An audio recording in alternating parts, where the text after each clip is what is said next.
Bawat kultura at tradisyon may kwentong taglay. Ilan sa mga tradisyong nananatiling buhay sa lalawigan ng Benguet ay ang Kanyaw. Bakit nga ba ito isinasagawa? Alamin sa ulat ni PIA Intern Arian Mangayabas.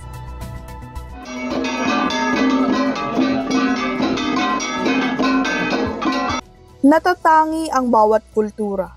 Kabilang na riyan ang tradisyon para sa namatay at pagluluksa.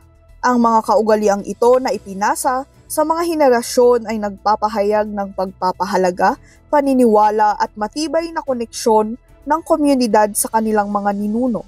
Sa ilang bahagi ng Benguet, ang mga ritual para sa mga namatay ay hindi nagtatapos tuwing lamay at burol. Sa pagsapit ng 3 buwan mula ng ilibing ang namayapa, ay nagsasagawa ulit ng ilang ritual tulad ng Kanyaw, ang pamilya nito na tumatagal ng 2 araw. Kadingan kami pagsalaan lagi sa umununangay lagi natengay na tatang na nanang na ito umununan iso na yung natay tatang na nanang na lulong na nagsinumbayar so nilakay naman lang dami natin na di bayan mo agsala na pagtayawan niya so ito purpose ti kadingan ngayon nung nalpasan namin lagi ito kadinganan ito bayo ganon bayo po na iso ti panti makabalayan na ito pagikuan dati bayog ano da iso de ka dati procedure na nga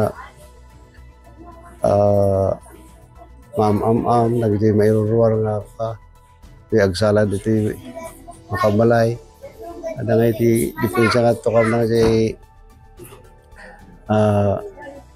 ito mo di magkansa na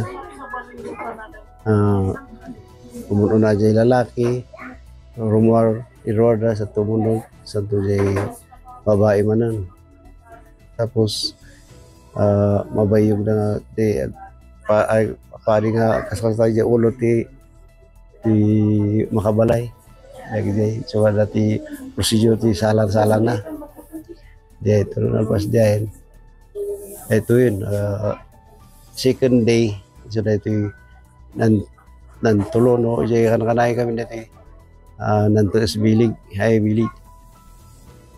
So na ito nalatat ang ako, na takong babae nga baboy.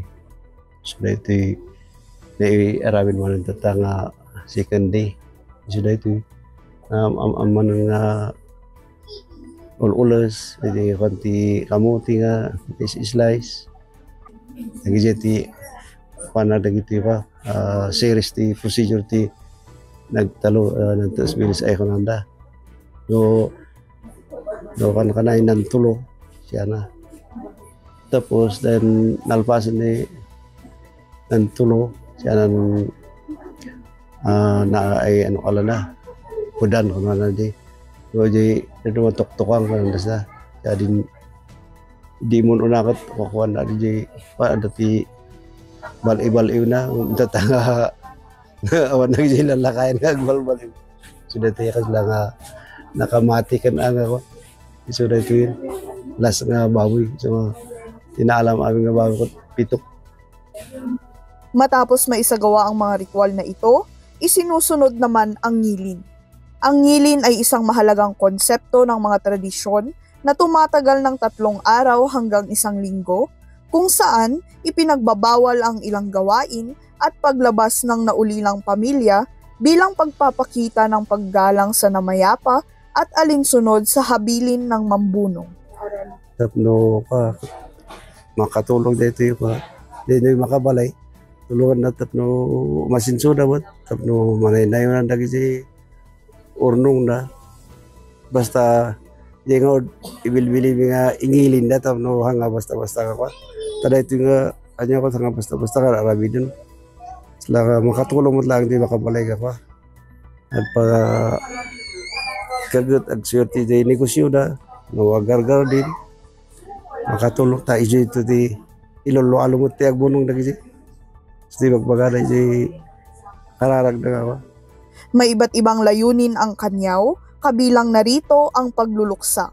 Ito ay nagpapakita ng mayaman na kultura at espiritual na paniniwala ng komunidad. Ang mga tradisyong ito ay isang mahalagang bahagi ng kultural na pagkakakilanlan ng mga komunidad na dapat lamang pahalagahan at igalang. PIA-BSU intern Arian Mangayabas para sa PIA News Cordillera.